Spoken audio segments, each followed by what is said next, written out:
Bienvenidos a El Caso. Crímenes de ayer y de hoy.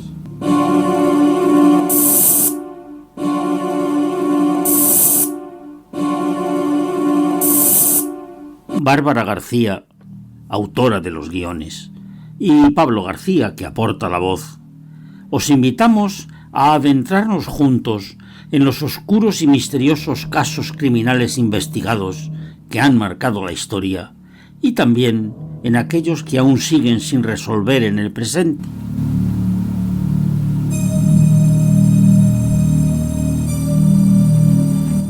Preparaos para iniciar un fascinante viaje a través de los crímenes más intrigantes y para mantenernos al tanto de los sucesos más recientes.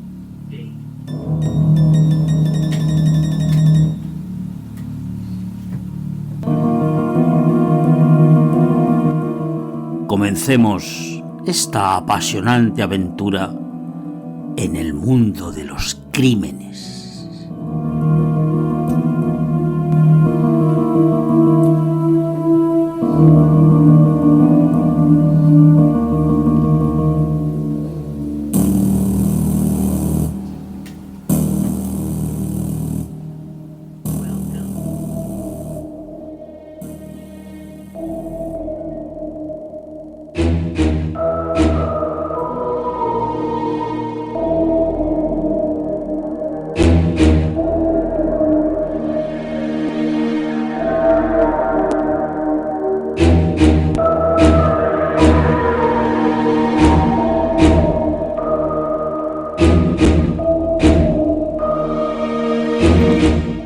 Esta es la historia del asesinato de Jane Britton y la de los 50 años transcurridos de búsqueda para identificar a su asesino.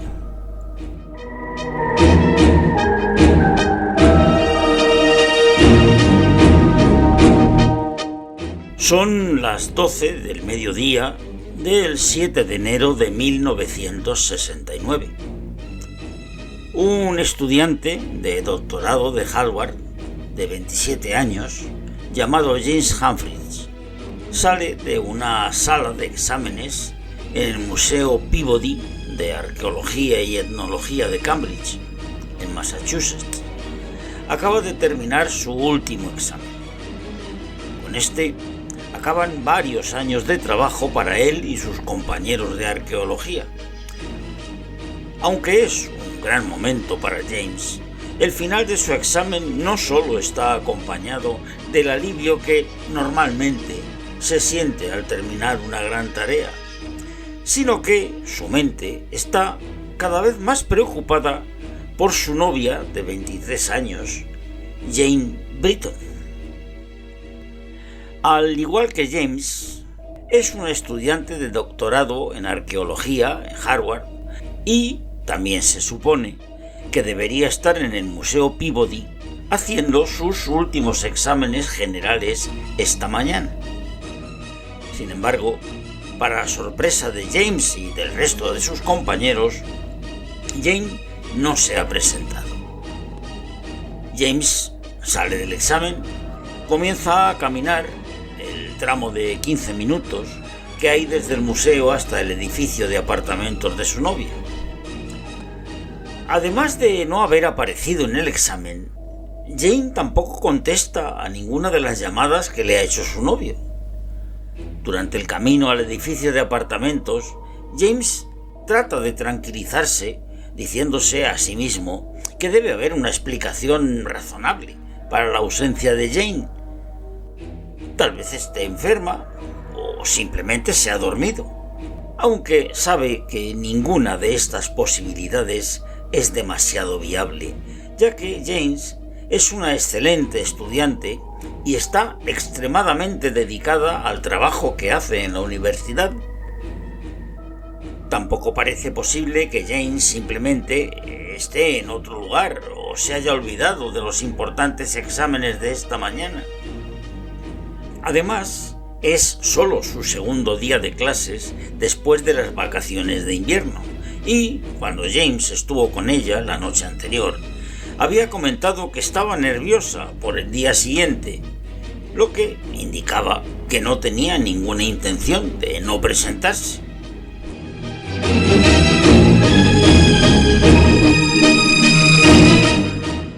James llega al edificio de Jane en University Road. Sube corriendo hasta el apartamento en el cuarto piso donde había estado con ella la noche anterior. Él y Jane habían salido a cenar con algunos amigos de carrera antes de dirigirse a Cambridge Common para patinar sobre hielo. Habían regresado al apartamento de Jane alrededor de las 10:30 y James se había ido una hora más tarde. Casi 13 horas después de haber salido, James vuelve a tocar la puerta de Jane. No recibe ninguna respuesta desde dentro, pero el sonido de James golpeando la puerta atrae la atención de unos vecinos y amigos de ellos llamados Dawn y Jill Mitchell. Pensando que había escuchado a Jane, Dawn Mitchell sale al pasillo y encuentra a James allí. Después de saludarse, James le cuenta que está allí porque Jane no ha acudido a su examen esta mañana. Dawn también se preocupa por esta información y anima a James a entrar en el apartamento para verificar cómo está. Normalmente la puerta siempre está sin llave. Tras llamar de nuevo y no recibir respuesta por segunda vez, James prueba a abrir la manecilla de la puerta y descubre que el apartamento de Jane efectivamente está abierto. Entra. James percibe una ráfaga de aire frío y ve que una de las ventanas de la cocina está abierta. Está seguro de que estaba cerrada cuando él se fue la noche anterior. El resto de la casa parece estar en orden. James mira en el dormitorio de Jane. Parece que ella está tendida boca abajo en su cama y su camisón está levantado por encima de su cintura. En lugar de intentar despertar a Jane, James sale del apartamento y pide a Dawn Mitchell que traiga a su esposa Jill. Jane está parcialmente vestida y piensa que será mejor que ella entre primero para intentar hablar con Jane. Jill está de acuerdo y va a ver qué está pasando, pero no tarda en regresar corriendo, mostrándose enferma por lo que acaba de ver. Ahora, en un estado de pánico, Dawn entra en la habitación. Jane está boca abajo en su cama. Una alfombra y un abrigo de piel cubren su cabeza. Dawn retira el abrigo y se horroriza al ver que Jane está muerta.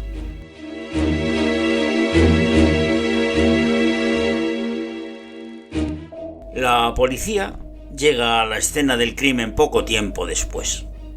Comienzan a realizar una búsqueda minuciosa del apartamento. No hay desorden, todo parece estar en su lugar. No han sido robadas las joyas, dinero ni objetos de valor de Jane.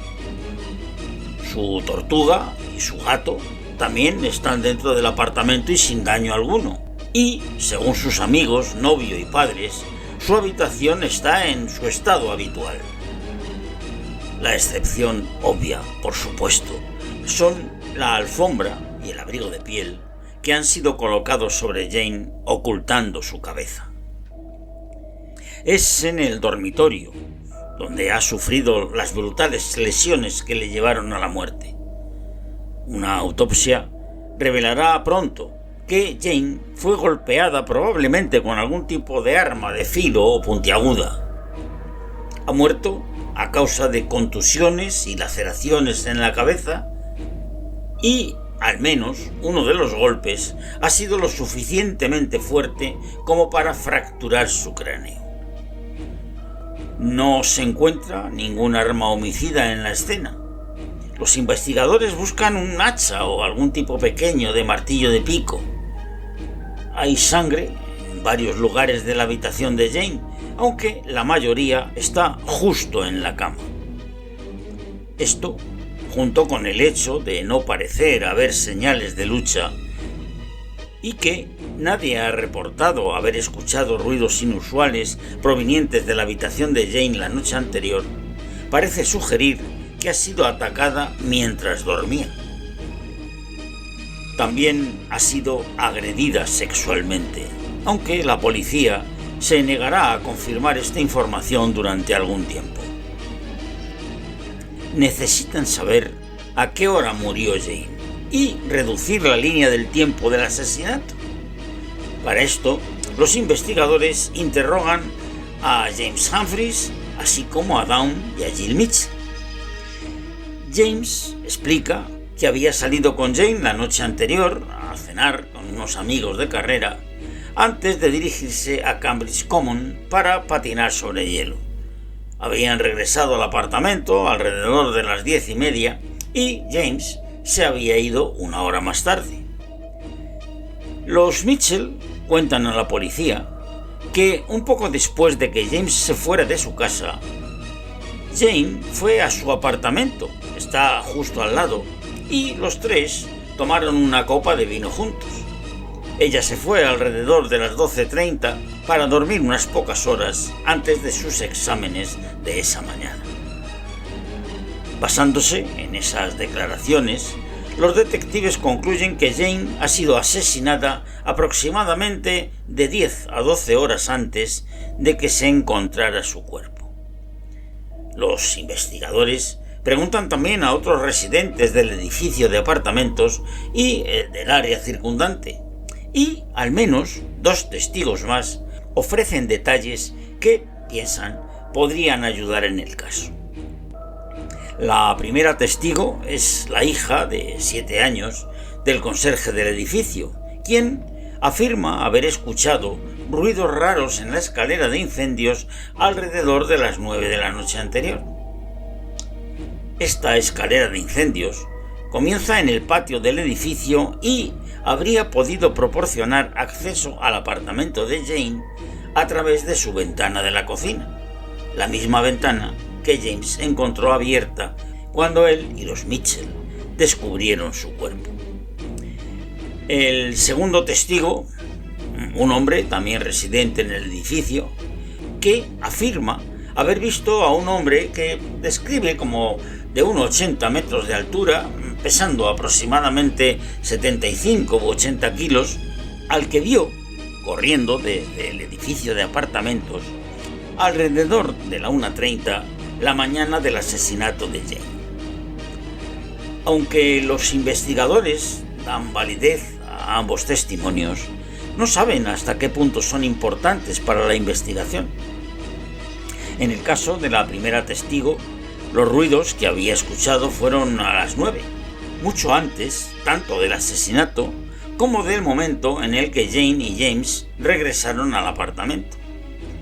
Si el culpable había entrado en ese momento, ¿por qué Jane y James no notaron nada extraño cuando llegaron? De igual manera, Dawn Mitchell aporta el dato de que él también había estado en el apartamento durante este periodo de tiempo, mientras Jane y James todavía estaban fuera. Jane tiene una nevera más grande que la de los Mitchell y ellos guardan cosas en esa nevera. Dawn habría entrado esa noche por algo que necesitaba y dice no haber notado nada fuera de lo normal. En cuanto a la ventana de la cocina abierta, la policía no está segura de si esto es o no significativo. La ventana de la habitación de Jane también ha sido encontrada abierta y, según los residentes del edificio, es común que muchas personas dejen las ventanas abiertas incluso en invierno, ya que el edificio se vuelve extremadamente caliente debido a un mal funcionamiento de la calefacción. Aunque la declaración del segundo testigo coincide más estrechamente con el periodo en el que se cree que se llevó a cabo el asesinato, tampoco hay nada que pueda vincularlo de manera definitiva al caso. Además, estaba lloviendo esa noche y es posible que la persona que el testigo vio simplemente hubiera salido corriendo a un coche cercano para evitar mojarse.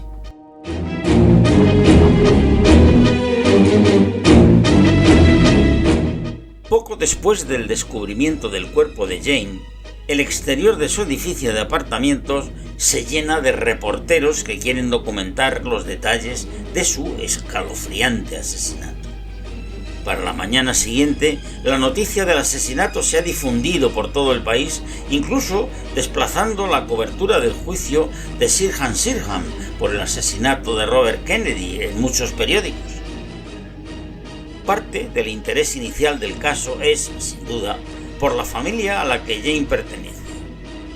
Su padre, Boyd Britton, es el vicepresidente de la administración en Radcliffe College, una universidad de artes liberales altamente selectiva para mujeres que, al igual que Harvard, también será ubicada en Cambridge. Radcliffe es una de las llamadas Seven Sister College, que fueron creadas inicialmente para funcionar como un equivalente femenino a las tradicionalmente masculinas escuelas de la Ivy League. La madre de Jane, Ruth, también está involucrada en la academia y es profesora de historia medieval en el Instituto de Estudios Avanzados de Radcliffe.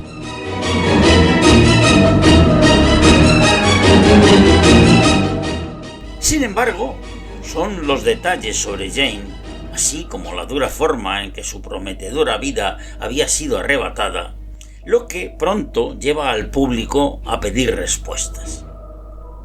Antes de su asesinato, parecía que Jane estaba destinada a una prometedora carrera en su campo.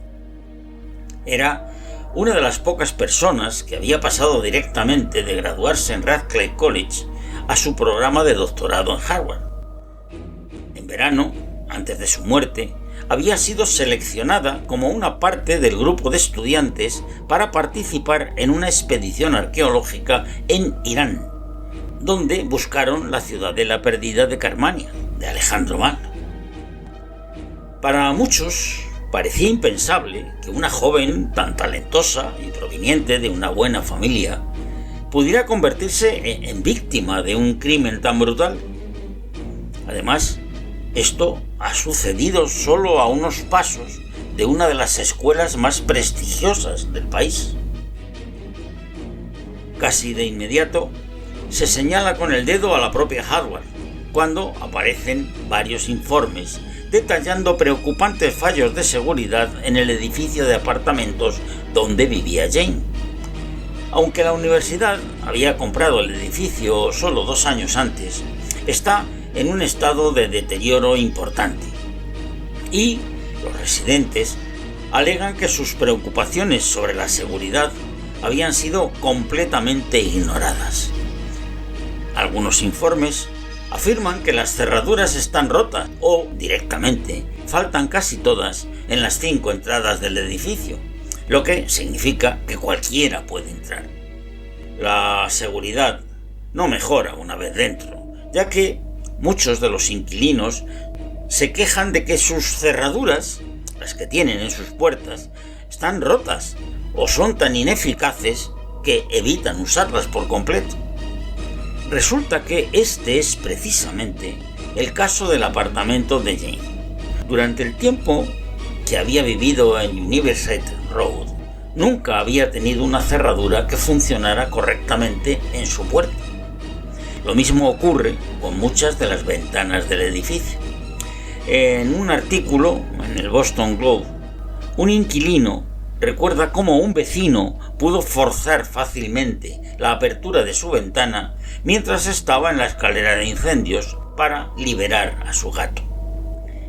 Las críticas sobre seguridad en el edificio de apartamentos son cada vez más alarmantes, cuando constatan que Jane no había sido la primera joven en ser asesinada allí. En 1963, otra estudiante de posgrado llamada Beverly Shams había sido apuñalada hasta la muerte en un apartamento solo 2 pisos por debajo. Su asesinato, desde entonces, se había atribuido a Albert de Salvo, llamado el estrangulador de Boston. Sin embargo, muchos no estaban del todo convencidos de su participación en el asesinato, incluso después de haberlo confesado.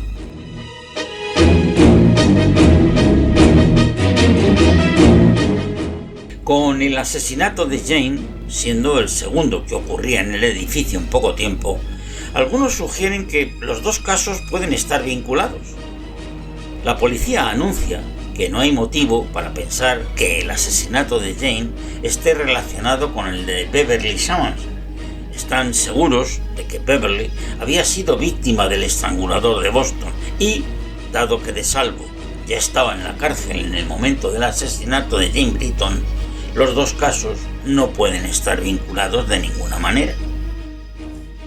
Al mismo tiempo, los detectives publican los pocos detalles que tienen sobre su investigación del asesinato de Jane hasta el momento.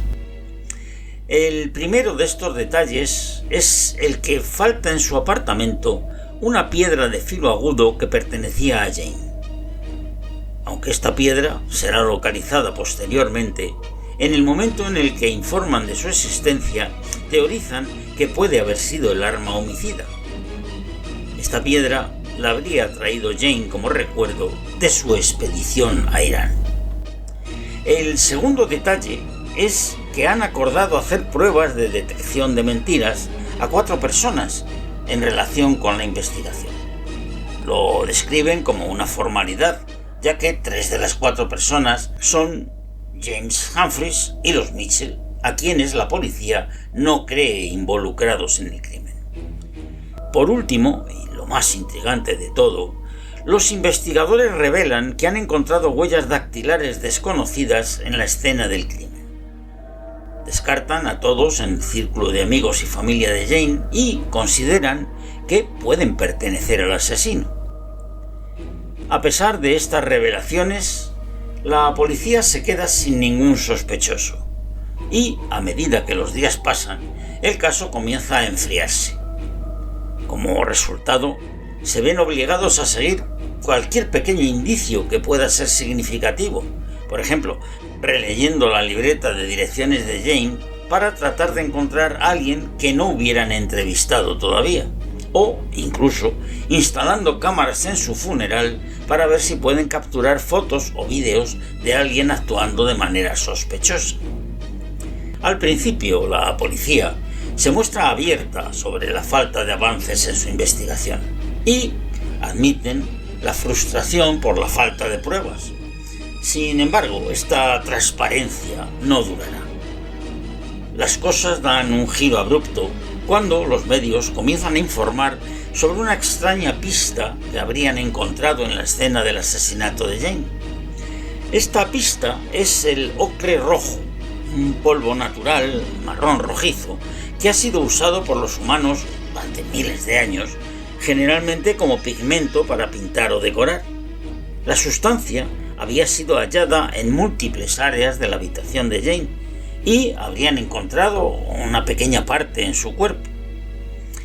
Aunque la presencia del ocre rojo podría haberse atribuido fácilmente al hecho de que Jane era una pintora ávida y habría podido usar el pigmento en su trabajo artístico, los informes de noticias comienzan a especular cuando un profesor señala que el polvo también tiene otro uso. Muchas sociedades antiguas esparcían ocre rojo sobre sus muertos para purificarlos para la otra vida.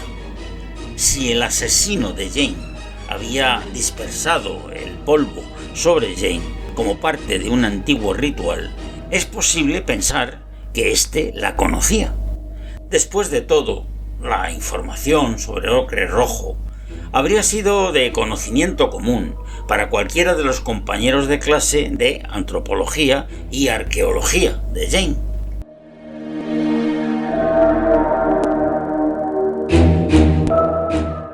El jefe de policía de Cambridge, James Regan, se molesta con estos rumores y ordena un apagón informativo respecto a la investigación del caso de Jane Britton.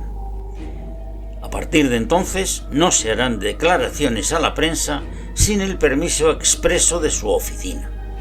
Durante las siguientes semanas, los medios continúan teorizando sobre el caso, No obstante, se limitan a reciclar detalles de antiguas historias o a confiar en los pocos hechos adicionales proporcionados por la policía.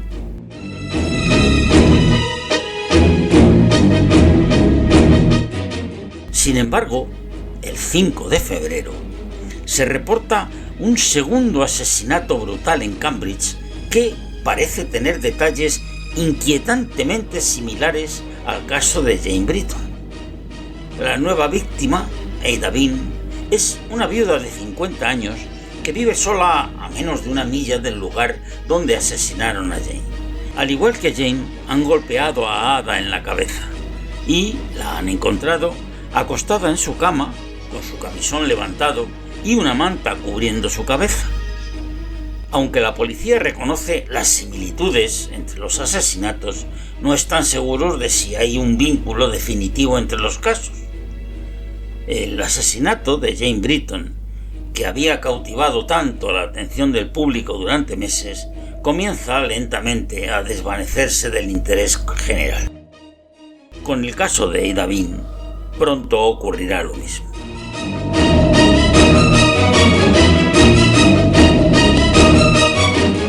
La investigación del asesinato de Jane permanecerá abierta, pero pasarán décadas sin que exista un progreso significativo para la resolución del crimen. Años más tarde, la policía de Cambridge entrega todos los archivos relacionados con el brutal asesinato de Jane a la Policía Estatal de Massachusetts, en un intento desesperado por revivir la investigación.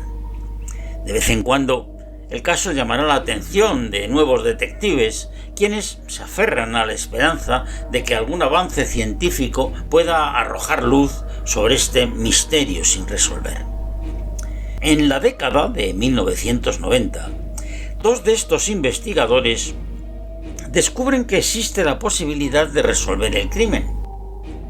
A pesar de que la investigación original se llevó a cabo mucho antes de que la tecnología del ADN forense estuviera disponible, se había recolectado una muestra de semen que se creía pertenecía al perpetrador. Sorprendentemente, la muestra había sido bien preservada. Sin embargo, la esperanza pronto se desvanece cuando las pruebas de ADN no logran encontrar una coincidencia con la base de datos federal. La muestra es demasiado pequeña y degradada y los expertos forenses llegan a la conclusión de que el caso de Jane está destinado a permanecer sin resolver para siempre.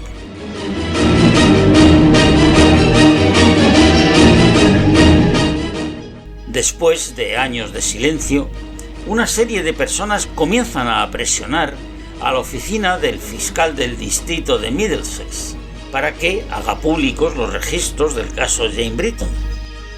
Esas personas han estudiado los detalles del crimen y creen firmemente que podría ser resuelto.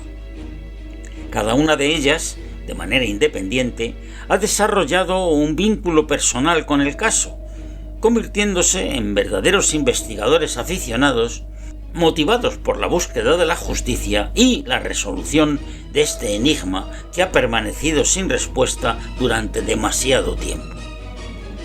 Durante los años siguientes, las solicitudes de acceso a los registros continúan llegando a la oficina, pero cada una es denegada con el argumento de que la investigación aún está abierta y que la divulgación de cualquier documento podría arriesgar una eventual condena. Lo poco que la oficina sí revela son recortes de periódicos y otros materiales que ya son del dominio público.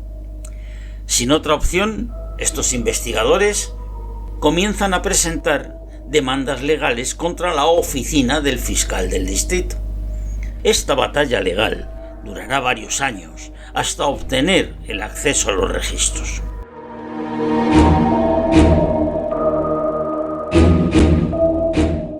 En noviembre de 2018, la oficina del fiscal del distrito anuncia que la prueba de ADN ha producido una coincidencia con un sospechoso. El nombre del sospechoso es Michael Sumter, un violador en serie condenado que había muerto en 2001 después de ser liberado bajo libertad condicional para recibir cuidados paliativos mientras sufría de un cáncer terminal. Sumter fue vinculado por ADN con otros 2 asesinatos después de su muerte: el asesinato de Ellen Radcliffe en 1972 y el asesinato de Mary Lee McLean en 1973. Estas muertes habían ocurrido en Boston, pero se sabía que Sumter tenía vínculos con la ciudad de Cambridge también. De hecho, había vivido allí de niño y, más tarde, había trabajado a menos de 1 milla del apartamento de Jane Britton. En el momento del asesinato de Jane, incluso la novia de Sumter vivía en Cambridge. El hecho de que Sumter fuera identificado como responsable de estos asesinatos, a pesar de estar muerto desde hacía más de 15 años, lleva a una nueva investigación, una investigación exhaustiva de su pasado. Se descubre que Sumter había sido un delincuente sexual violento, involucrado en múltiples crímenes a lo largo de varias décadas.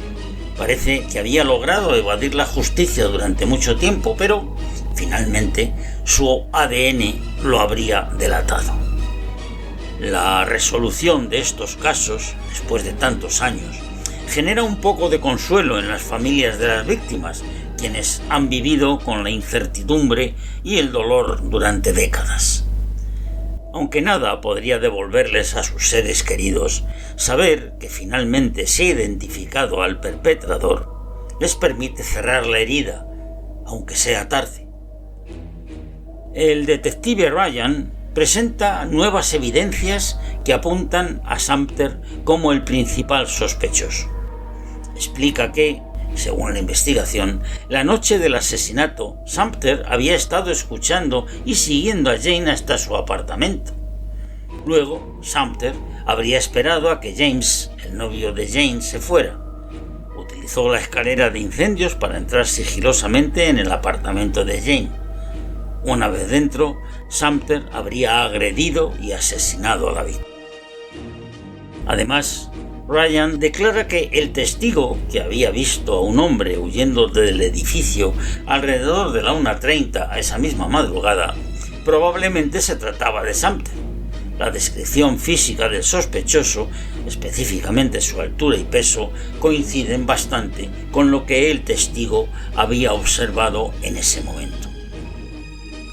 De forma irónica, el polvo de ocre rojo que había generado tanto sensacionalismo alrededor del caso en 1969 es, finalmente, descartado como una pista falsa. Según Ryan, las nuevas investigaciones habrían determinado que este material no tenía en realidad ninguna importancia real para el caso. Las pruebas que finalmente vinculan a Sumter con los otros 2 casos de asesinatos mediante el análisis de ADN se llevan a cabo mucho después de la prueba inicial de 2006 del caso de James Britton. La primera ocurre en 2010, mientras que la segunda se realiza en 2012. El crimen de Jane Britton había sido un caso frío durante décadas en el distrito de Middlesex, hasta que, finalmente, se logra reabrir la investigación y analizar nuevamente las pruebas de ADN. Es posible que, si las autoridades hubieran accedido antes a la primera solicitud de los ciudadanos interesados en el caso, se hubiera podido resolver años antes. Gracias a la persistencia de esas personas que presionaron incansablemente a la oficina del fiscal del distrito para que mantuviera viva la investigación, finalmente se logra esclarecer este antiguo crimen.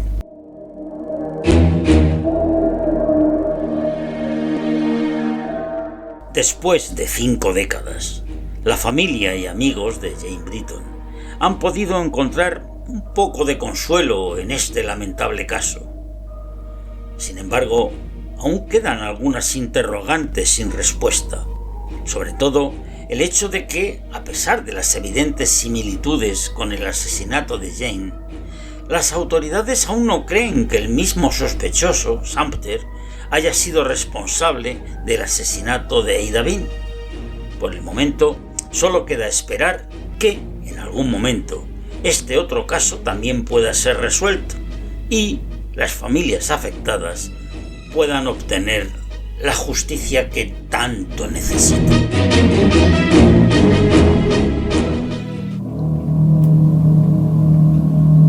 Y con esto llegamos al final de otro fascinante episodio de El Caso, Crímenes de ayer y de hoy. Esperamos que hayas disfrutado de esta investigación tanto como nosotros al contarte cada caso. Recuerda que nos puedes seguir en todas nuestras redes sociales para estar al tanto de todas las novedades. Suscríbete a nuestro canal YouTube para no perderte ningún episodio y síguenos en Instagram para contenido exclusivo. Nos encontrarás como El Caso Truecrime.